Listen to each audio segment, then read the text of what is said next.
Goal setting, goal setting, goal setting. Welcome to the Goal Setting Podcast for Sports Psychology 272 at WVU. Hope you guys are having a great day. This is, I have mixed feelings about goal setting in this particular chapter. I found it is probably the most common technique used by athletes, coaches, trainers, strength and conditioning coaches, sports psychologists. It's definitely the most number one used sports psych skill. And it's also the most misused skill. So it's kind of weird. It's the simplest skill to teach. Really, anyone can teach it. We've been using it for years probably as athletes. But it's also the one that is misused the most.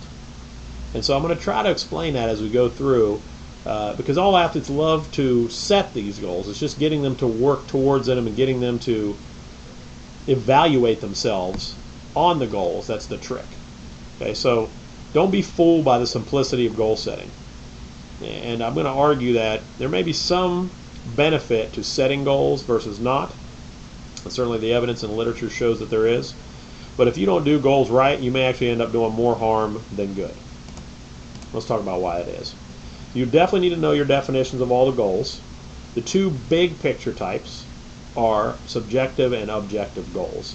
So a subjective goal is, hey, I just want to do better. I want to get healthier. A lot of folks in our weight loss program just say, I want to feel better.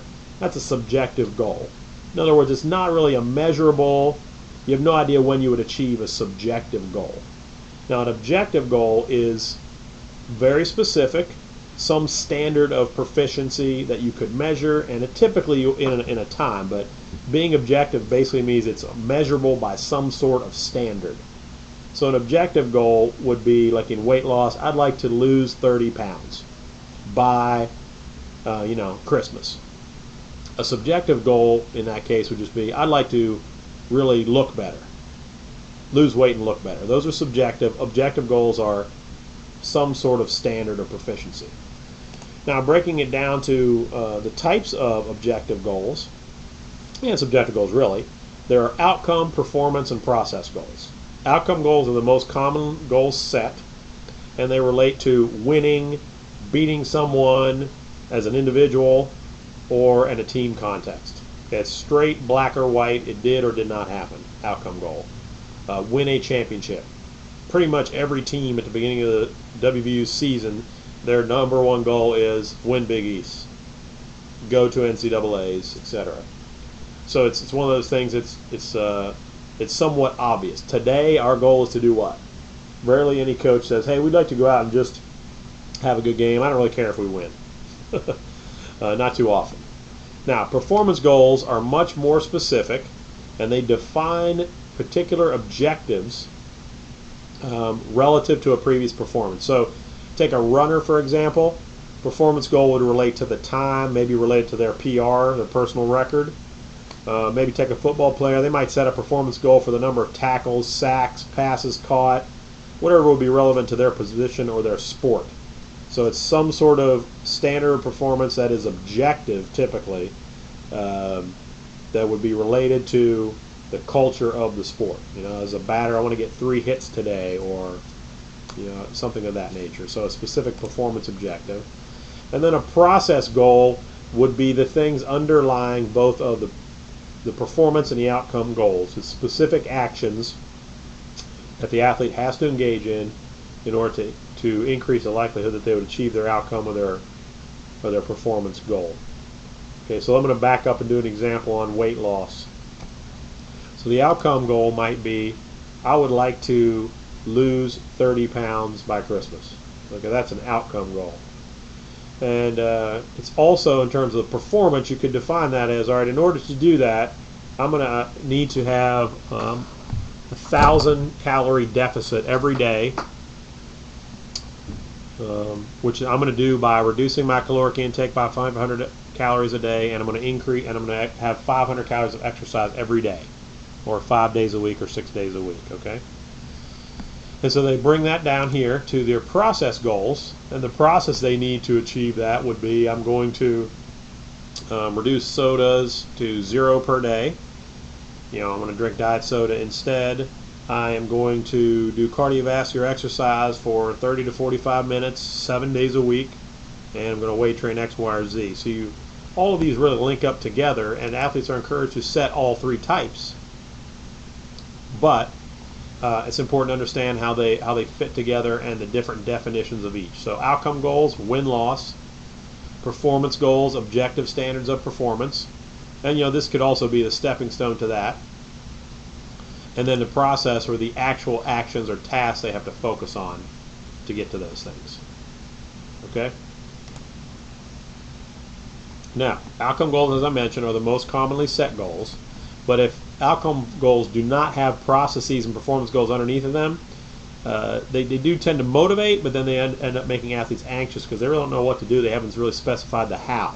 They've only specified what they want to achieve, but not how they want to achieve it.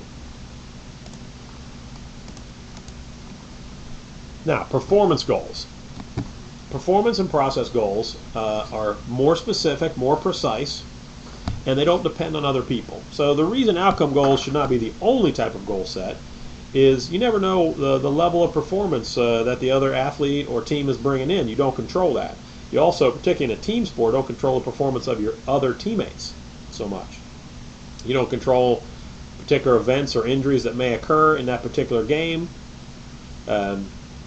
So there's just many factors out of control that make that particular goal itself not useful alone, the outcome goal. So if you have process and performance goals, they're really useful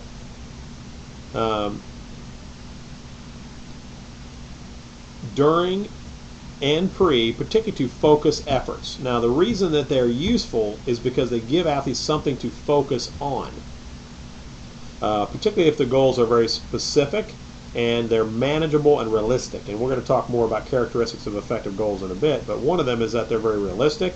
If they're realistic, the athlete feels like they can achieve them, and then that, of course, helps them be confident. If you have something that is, you're starting to put too much personal, pressure on, it can create anxiety, particularly then if you're starting to focus on the competition and other issues that disrupt that focus. So as long as the athlete feels confident, it's a realistic, challenging goal, and it helps them identify the tasks they should be focusing on that are in their control, then it can be a very positive use, a very positive effort. Okay? So subjective goals, you should have kind of a mix. So what you should do is identify what the athlete's priorities are, what would they like to achieve, their personal values and their priorities and their subjective goals, and then help them build a structure that's a little bit more accountable underneath of that. So the upside of subjective goals is athletes usually value them. So subjective goal might be, I want to have my best season ever. Okay, that's very subjective, and it's their senior year, but it's very meaningful. They want to go out right, but it's totally unmeasurable. So then you want to capitalize on the motivation from the subjective goal to build specific objective goals underneath of that structure. Okay, so you want to be able to use both. Research is pretty consistent, is that goal setting works to enhance performance, and it's typically compared to not setting goals. So if you didn't have someone set goals at work or in sport, and then you did have someone set goals, pretty much no matter what, those who set goals achieve and perform more. You can make sense. Now, the point that the book doesn't hammer as much as I would like is this second comment right here, which I've added. In my experience, they work because they help athletes be mindful of the specific behaviors, thoughts, or tasks they need to execute, and they keep them in the present moment and away from things about in the past, mistakes they've made, and away from things in the future that could happen. They keep you in the present moment, therefore more likely to be in flow, in tune with what's happening, and have a greater level of performance. They also really motivate, particularly for those athletes that are striving for excellence. They are always going to want to have a goal to focus on. There's been a ton of research, and actually one of the authors of your textbook, Bob Weinberg, has done a lot of it, and he's really one of the goal-setting gurus in sports psychology and on how to set effective goals. And so much of the work you see in this chapter is really built on the research that he and his colleagues have done at the University of Miami in Ohio. Now, why does it work? As I mentioned, number one, directs attention to the important elements. helps people feel like let's put in effort and let's achieve this goal. Whereas if you don't have a goal, then why do I need to persist? Because your persistence is based on some sort of standard. And it does help people identify and develop new learning strategies. So it allows people to be mindful and really almost forces them to put a priority on it. Because if they're asked to set their own goals and they've identified the priorities, and there's a classic quote in Zen, in Buddhism, is you go where you look. And so the idea is if you don't have somewhere where you're looking, then of course you're not moving in any direction. But if you have yourself pointed in a particular direction, then you're going to go that way. And so compared to someone who has no direction, you're certainly going to achieve much more towards that end, even if it's not perfect. So even if an athlete achieves 80% of their goal, that's probably better than not having any goal and not moving in any positive direction. So like in an off-season workout, for example, if you can have athletes set goals and be held accountable to those goals in some positive way, then even if they complete 50% of their off-season condition, that's better than having no effort or no goal along that path. As I mentioned earlier, if you have athletes focus on their own performance, that's a self-standard now. So that would be like in an off-season workout situation. I want to improve my 5K time, my bench press time, my time, my bench press max, my leg press max, my vertical jump, whatever it is, by X number of inches, versus I want to come in as the fastest, strongest person in camp. They're going to have less anxiety and they're going to build more confidence and satisfaction, because pretty much every athlete, if you're using a self-standard, they can find ways to see improvement. But relative to outcome, if you imagine the worst player on one of the teams here at WVU, they may not, as an outcome goal, might be get into the starting lineup, or win the Player of the Year award, or something of that nature, or win every competitive event I'm in. It may not even be relevant. They need to set performance goals if they have any hope of cracking the starting lineup, getting playing time, all of those things that are out of their control to some degree. So it's almost like a reverse process. You have the athletes identify and prioritize the big outcomes, the big subjective things that they would really love to achieve this season, this month, this week, whatever it is. And then you have them underneath of that define the performance variables that will determine that, and then the processes that will help feed into that. So it's almost like you're building a house, and the foundation of that house is built on the work related to your performance goals and your process goals that are self-standards. When you're having athletes do this, so if you're going to have them do it, then you have to follow these principles or it's a waste of time. And I'm going to mention which one. There's one of these principles that is the most important principle, and I will get to that. It's not on this particular page, but it's on the next page. In my opinion, that if you do not do this particular principle of goal setting, then you've wasted your time. So you've seen some acronyms in the chapter. You probably saw the SMARTs. That's probably the most common one that's used. And some of the principles here relate to that. So specific is the S in SMARTs. The goals need to be specific, identifiable. They need to be moderately difficult and measurable. Sometimes SMARTs is measurable. So they should be realistic. That's the R in SMARTs. There should be a linking between long-term and short-term goals. So the long-term goals are often, somewhat out of the control, like being NCAA All-American, to more short-term goals about how they want to practice this month, this week, today. There should be a mix of goals for practice and competition across all of these. And there should be some easy way for the athlete to record their goals, and they should see them. I think the quote in the chapter is, "Ink it, don't think it." That's a really good one, I think. So we really encourage athletes to write them down on cards, put it on the top of their BlackBerry, their iPhone, so that they see it every day. And it keeps them mindful of it, and it keeps them committed to that particular goal. When you set your goal, you should develop the processes that will undermine. This is really referring to process goals here. And when you're helping athletes set goals, they need to figure out really what are their priorities and how is that affected by their personality as well. It's really their motivation. What do they want to achieve? And this should say, give them choice. So I've seen teams make the mistake before where coaches will set the team goals for the team, assuming, of course, they want to win the Big East championships or they want to do whatever. But it's much more power if you allow those goals to emerge from the team. than to set them for them. And that will help foster the athlete's goal commitment. And why should I be working towards this goal? What's it going to do for me? Why is it important to me? Definitely providing support's useful in the term of sports psych folks, teammate support. And the most important, number one principle is this last one. Don't let it be fooled by its tongue on the end here. If you don't evaluate your goals, basically weekly, certainly no less than every week, you could even do this pretty much every day.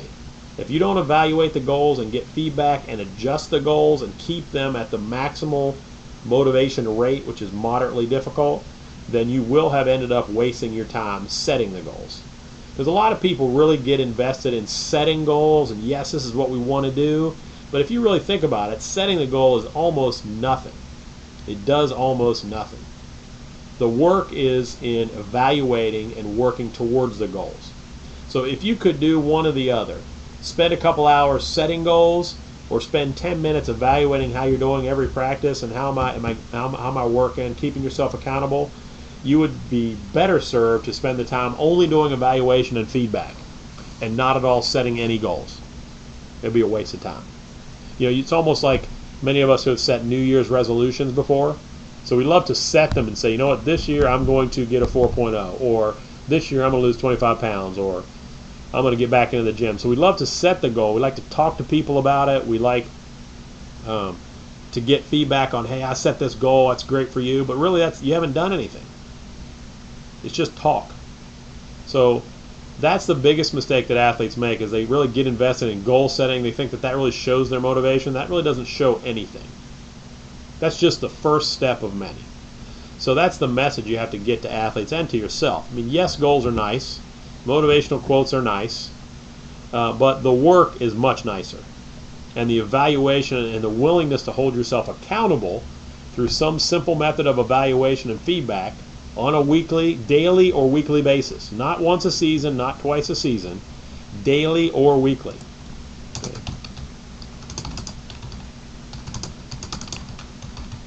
Then goals might really start to work. Okay, that's very, very important. This is an example of an evaluation way.